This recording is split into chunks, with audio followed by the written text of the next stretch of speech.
I'm going to show you how you can learn 10,000 words in any new language without touching any flashcards. Now, you might think that this won't be possible for you because you have a bad memory, but after learning 8 languages myself, writing dozens of short story books that have a lot of words in them themselves, and teaching thousands of students, I've realized that vocabulary is not a memory problem.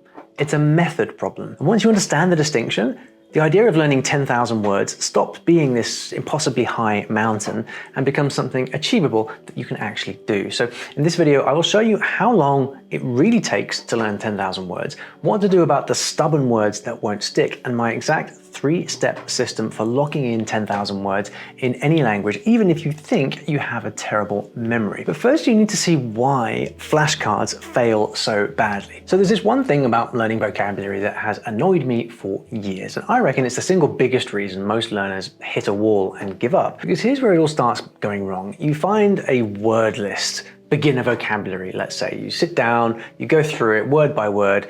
Gato means cat, rosso means red, scrivere means to write, and you think, okay, cool, I've got this. Then you come back the next day after learning some of these words, and it's like someone went in overnight and swept the whole lot away. Sound familiar? Yeah, well, most people assume that this is a them problem, like forgetting words means that your memory sucks, but I'm gonna tell you right now, it's not you. It's that method you're using that is the problem. Let me show you what I mean. So I have this student called Mike. He had been going to Spain every summer for 20 years. 20.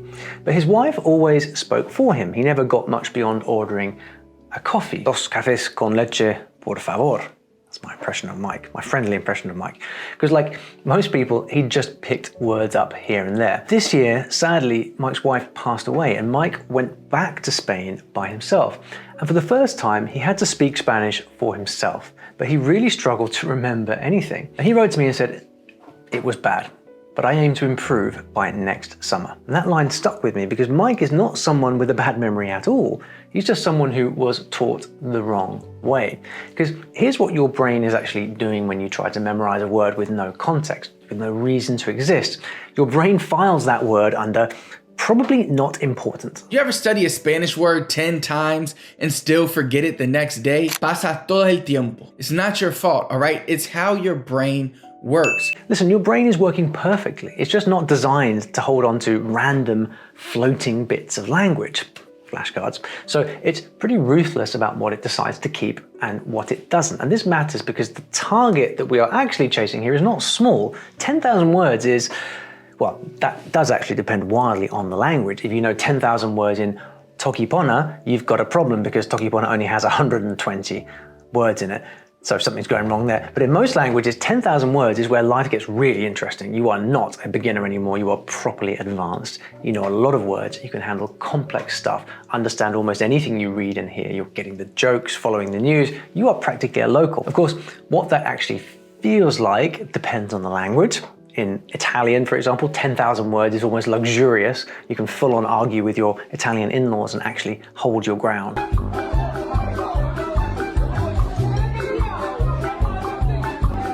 But whatever the language, 10,000 words is native level zone, so it feels pretty darn amazing, and this method works for all of them. So if flashcards are so bad at this, then what instead actually makes a word stay in your head? Well, let me show you. Take this French word, frisson. Lovely word, by the way. It means that little shiver that you get when something suddenly gives you the creeps, you know. Now, you could learn the word frisson from a flashcard, test yourself on it and feel very organized. That's what 99% of people do. But there's still a decent chance that you've forgotten it by next Sunday. Let's imagine this instead. You're walking home alone in Paris late at night and suddenly you hear footsteps behind you. This did actually happen to me, but it's not a very happy ending, so I'll leave that story for another day. You spin round, but there's nobody there. And just like that, a frisson runs down your spine. Les Français disent, un frisson m'a parcouru le dos. A shiver ran down my spine. Now, you won't forget that word, frisson, there. And there's proper science behind why this works, because here's what just happened in your brain. There are 2 little bits up there. One handles emotion, the other handles memories. And usually they sort of keep to themselves. But when a word turns up inside a vivid little moment like this, those 2 bits start talking to each other. The emotion bit goes, "Oi, this one matters." And the memory bit goes, "Right, filing this in the proper place." And that's the moment where a word gets locked in, not after you've drilled it 10 times in flashcards. And that's why some words will vanish in hours while others will stay with you for years. It's also, by the way, exactly how you picked up every word you knew as a kid. You learned dog because one licked your face and made you laugh. That's it. That's how it works. So your mission, if you want to memorize 10,000 words without losing your mind, is to make every word matter to your brain. And the easiest, most natural way humans have ever done this is through, drumroll please, stories. And before we go any further, if you're thinking, right, but where do I even find this shiver down my spine stuff in my language? Because the last thing you want is to lose your first few weeks just trying to find decent content. Not to worry, I've already put together a free guide. It's called Binge-worthy Resources. It's a downloadable list of the best movies, shows, and podcasts across more than 15 languages. Everything has been vetted by me and my team, so you know exactly what to press play on today to get that all-important immersion. Because the faster you find content that you actually enjoy, the faster those words start stacking up. To get a hold of this, scan the QR code on the screen or click the link in the description. It's completely free, and you can use it with this video. Right, so you learned thousands of words naturally as a kid. How do you make it happen again on purpose? Well, it comes in 3 layers and they all need each other. So you don't want to miss one out or the whole thing gets a little bit shaky. Well, first you've got to encounter words, come across words inside a story. So go find a story. Now this will depend on the level that you are at. If you're a beginner, then you might be interested in this video where I show you exactly what material to use as a beginner. But otherwise, it can be a podcast, a show, my books of short stories, graded readers made for learners, anything where characters are saying things and stuff that is interesting is happening. Because at the start, you're not trying to memorize anything. You're just letting words arrive the way that your brain likes them best, inside situations that make proper sense. And you want to aim for stuff where you can understand about 4/5 of what's already happening. All right, well, you get the gist already, but a few words are out there going, what does that word mean? Because that tiny bit of friction, that's where your brain wakes up and pays attention. Now, the next thing is to try to notice when certain words pop up again, come back naturally in the story. You might like to think of it as the red car effect. You know, the moment someone mentions that they just bought a red Fiat, and suddenly every 3rd car on the road that you see is a red Fiat. Why does that happen? Words do the same thing. You meet a good word once in a story, your brain kind of puts a pin in it, and then suddenly 2 days later, there it is again. It's coming back again and again and again, like a red car. That word, this happens to me a lot. I see a word I like in a book, and then the next day I'm watching a movie in the same language, and I swear someone says the word. I'll even start hearing people saying it on the train, like dreaming it. It's bad how this happens. Your brain basically says, oh, this one keeps coming up, must be important, and it logs it forever. No flashcards required. Next thing you've got to do, and this is the awkward one, is to use this word before you feel ready. I know, annoying advice, I've dodged it more times than I'd like to admit, but this is where most people chicken out because they want to know that word perfectly before they risk saying it.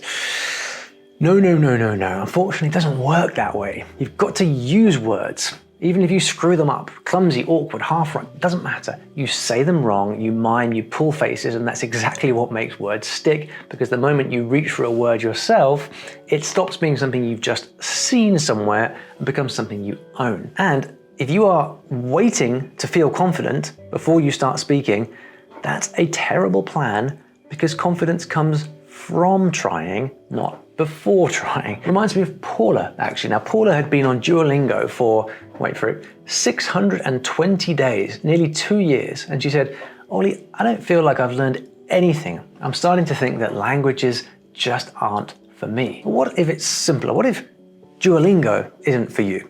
The poor woman had no confidence in her own abilities at all. But then she did a 10-day challenge that I was running here at Story Learning, got a quick taste for the story learning method, and then 10 days later, she said she'd learned more in those 10 days than the whole 620 days before. So stories bring the word in, hearing it again locks it in, and then using it is what makes it yours. And if you layer those 3 things, you'll remember more words in 2 weeks than most people do in 2 years of quizzing themselves at bus stops. Ask Mike, the guy in Spain, he will agree. All right, so the big question, how long will it take to finally learn 10,000 words? Because everyone wants to know, Olly, can I actually do this, or is this going to be a lifelong project? So let's get into this.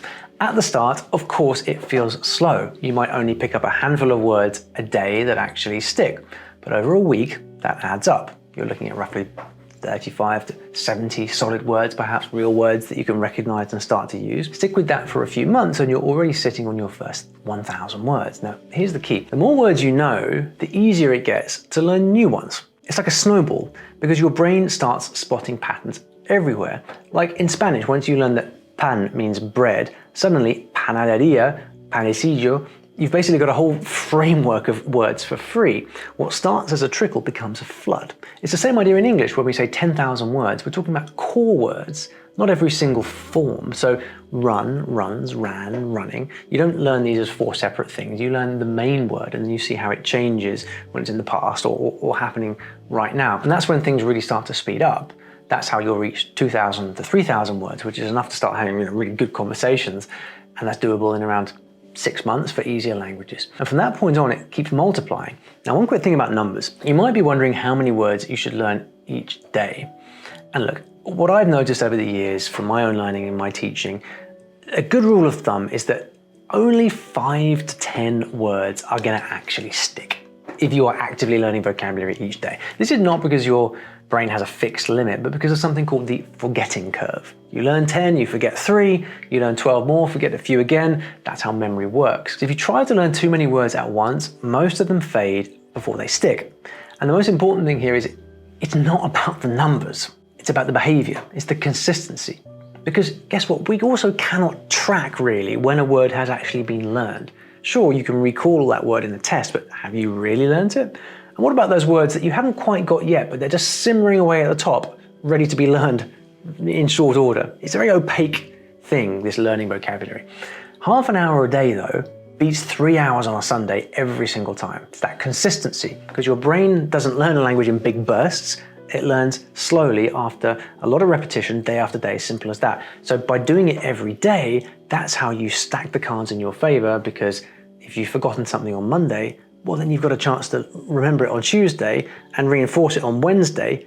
Compare that to the idea of like studying once a week. It's like there's no contest. It's as simple as that. And there's just one more frustrating thing that can drive you nuts. Even when you're doing everything right, some phrases will just refuse to stick. You've seen a word or a phrase 50 times, and the moment you bring it out in real conversation. I remember 2 phrases from year 5, and one of them was like prise je vois, which I think is please may I, and the other one is like ferme la bouche, which is like shut your mouth. So essentially, and I got them confused. So essentially what happened was I went to a cafe and I ordered shut your mouth eggs. Yeah, I've been there. So what do you do about those ones? Well, the fix isn't more flashcards, because that's what got you into this mess in the first place. The fix is make that word personal. See, knowing a word and using it in your actual life are 2 completely different things in your brain. You can know a word off by heart. You can even know exactly how to use it in a sentence. But when it comes to reaching for it in real life, that's a completely different muscle. And the only way to build that muscle is to tie the word to you. Silly example, but I remember when I lived in Japan and someone asked me what I did for work, and I said I was a eigo no sensei, which is English teacher. But this person turned to me and said, Olly, sensei is like an honorific. You shouldn't refer to yourself as a sensei, that's rather, conceited. And they said instead you should use the word kyoshi. So from that moment on, I said, eigo kyoshi, I'm an English instructor almost, or it's like English teacher, but more of a matter-of-fact way of saying it. So imagine in the dictionary or in a textbook learning the subtle nuance between sensei and kyoshi.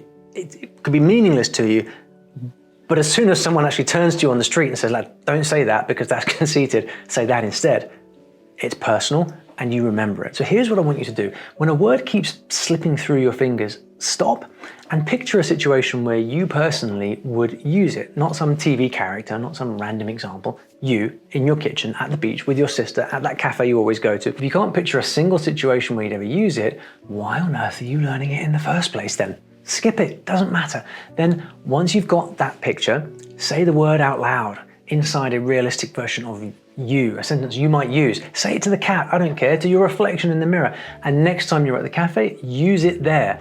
Because the moment a word goes through your own voice, out of your mouth, attached to your own life, it's yours. You've made it personal and it will stick. Stubborn words are not stubborn.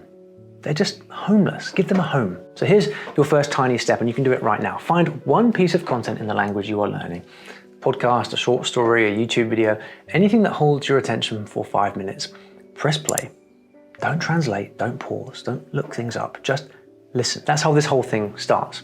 You grabbed your free resources guide earlier, you'll find a ton of things inside that to choose from. And I promise you, a year from now, you are not gonna sound like a deck of flashcards. You'll be saying things like, tu sais, je crois que je suis plus moi-même en français qu'en anglais. C'est bizarre. Just being you in another language. That is what is waiting for you on the other side of all of this craziness. But listen, knowing the method is only half the battle, the other half is actually fitting it into your very busy life. And that's why you need to watch my next video where I give you a simple 15-minute daily routine that turns everything I've just shown you into something that you can actually do every day. Go and check that out.